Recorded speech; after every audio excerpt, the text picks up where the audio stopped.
Sa sit up na to mga kahilig, tatlo ang huli natin. Oh. Tatlo. Nakalimutan ko palang ano yung camera natin i-on. Akala ko naka-on pala. Ayan pala ay hindi. Tatlo na yung huli natin.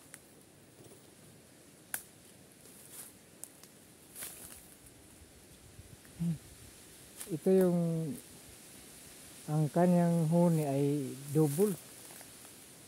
Hindi gaanong malakas pero double siya. So guys, thank you. Tama na itong tatlo dahil magtatanim pa ako ng saging. Ito ang dahilan kung bakit nakalimutan kong i-on yung camera natin dahil nagtatanim ako ng saging doon. Akala ko naka-on. Sayang, hindi natin nakita kung paano ito dumapo dyan sa pulot natin. Ito kasi yung pulot ko, yung sit up natin, mataas. Sa baging lang natin inilagay yung pulot para hindi mahalata yung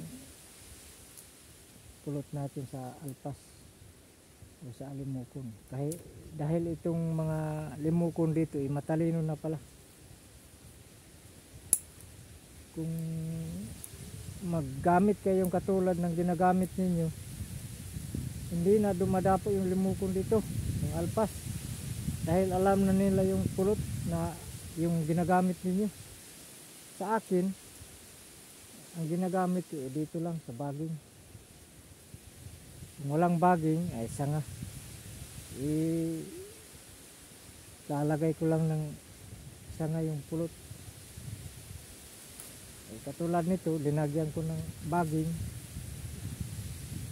ginagamit ko baging. So thank you.